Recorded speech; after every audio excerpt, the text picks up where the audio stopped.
Hello everyone, welcome to our channel, The Ocean of Knowledge. This is Rohit, and today we are going to learn word meaning, comprehensive questions and exercises of lesson 1 Another Chance. This is a book of class 8th Rainbow. So let's begin.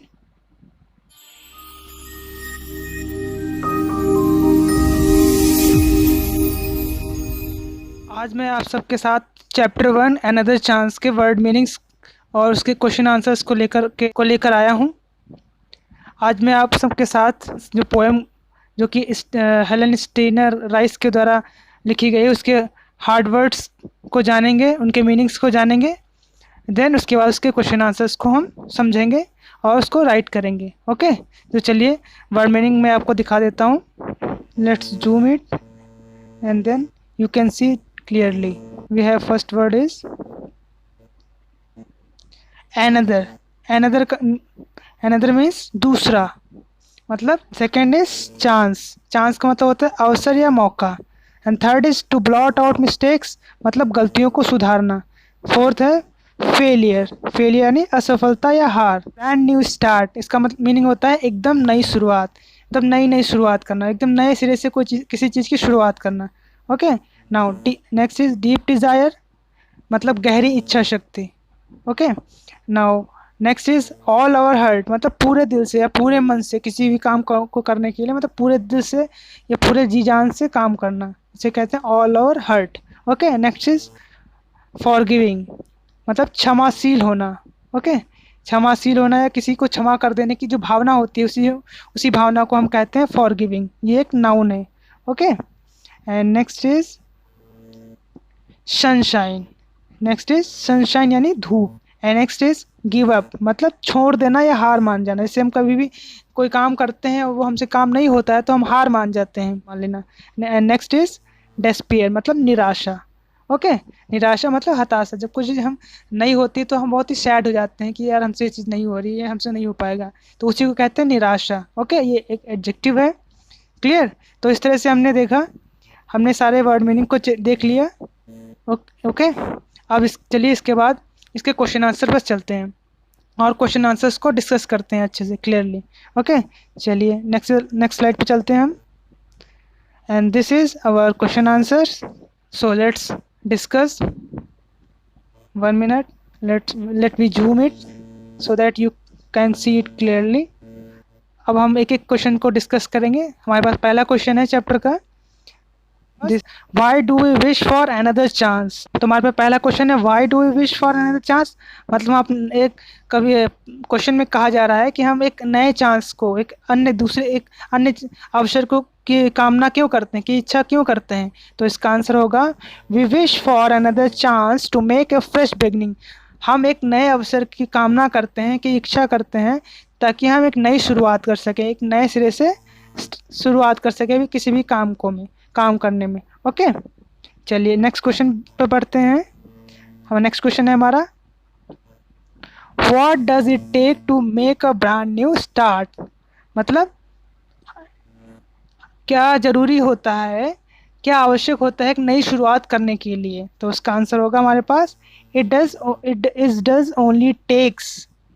does only takes a deep desire to try with all our heart and make a brand new start. जैसा कि poem में कहा गया था कि हमें brand new start करने के लिए, मतलब एक नई शुरुआत करने के लिए, नए सिरे से किसी भी काम को स्टार्ट करने के लिए क्या हमारे अंदर क्या होना चाहिए, गहरी इच्छा शक्ति होनी चाहिए, और जिससे कि हम पूरे दिल से उस काम को फिर से कर सकें.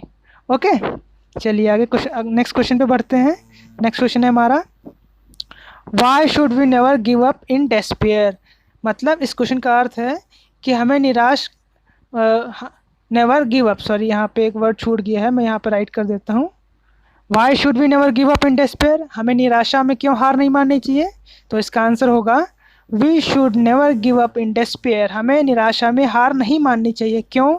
बिकॉज, मतलब क्योंकि for their is always a tomorrow and the hope of starting a new, मतलब हमेशा एक नया कल आता है नई शुरुआत करने के लिए, एक नई सुबह हमारा इंतज़ार करती रहे, एक नई उम्मीद लिए, एक नई शुरुआत करने के लिए. क्लियर? तो इसलिए हमें कभी भी हार नहीं माननी चाहिए, निराशा में हार नहीं माननी चाहिए. क्लियर? तो ये हुआ question number 3। Now next question पे चलते हैं, क्वेश्चन नंबर डी यानी 4th क्वेश्चन हमारे पास क्या है, चलिए इस डिस्कस करते हैं। What lesson do we learn from poem, हम इस पोएम से क्या सीख मिलती है, हमें इस पोएम से क्या सीख मिलती है, हम इस पोएम से क्या सीखते हैं। तो इस पोएम से हम क्या सीखते हैं, चलिए इसका आंसर देखते हैं। We learn a great lesson, we learn a great lesson from this poem that we should never give up in any condition and try again with all our heart। Clear, कहने का मतलब ये है कि हम इस लेसन से एक बहुत ही ग्रेट लेसन सीखने को मिलता है। वो क्या है कि हमें कभी भी गिव अप नहीं करना चाहिए। We should never give up, हमें कभी भी गिव अप नहीं करना चाहिए, कभी भी हार नहीं माननी चाहिए, चाहे कोई भी कंडीशन हो, कैसी भी कंडीशन हो। और हमेशा एक नई शुरुआत करने के लिए, इस काम को फिर से स्टार्ट करने के लिए हमारे पूरे दिल से उसमें मेहनत करनी चाहिए।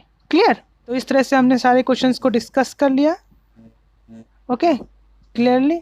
चलिए अब क्वेश्चन आंसर्स के बाद हम इसके एक्सरसाइज पे चलते हैं। So this is question exercise and this is now we discuss. Read the poem and write the antonym of following word। Clear?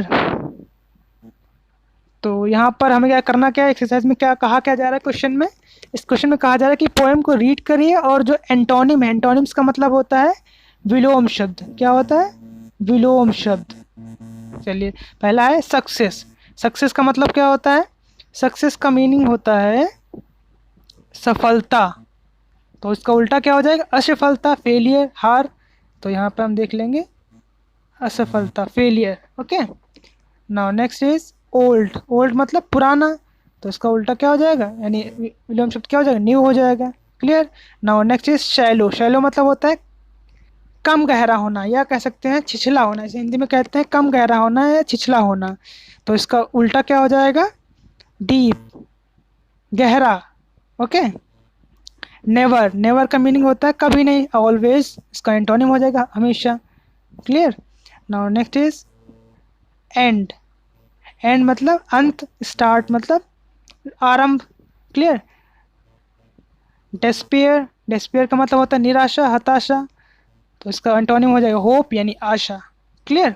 तो इस तरह से हमने इसके सारे एंटोनिम को डिस्कस कर लिया। चलिए इसका नेक्स्ट क्वेश्चन क्या है, लास्ट क्वेश्चन हमारे पास है। चलिए इसको भी देख लेते हैं, जूम करते हुए अच्छे से समझ लेते हैं और हम चैप्टर को कंप्लीट करते हैं। इसी के साथ हमारा चैप्टर कंप्लीट हो जाएगा। क्वेश्चन कहा जा रहा है right 3 rhyming words for given below.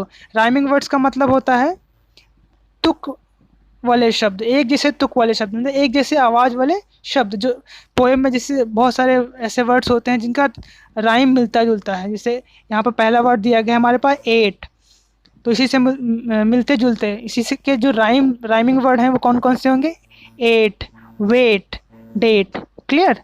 इसी तरह से हम देखेंगे फेस। फेस का मतलब होता है चेहरा, तो इसका राइमिंग वर्ड क्या हो जाएगा, पेस, रेस, लेज। क्लियर।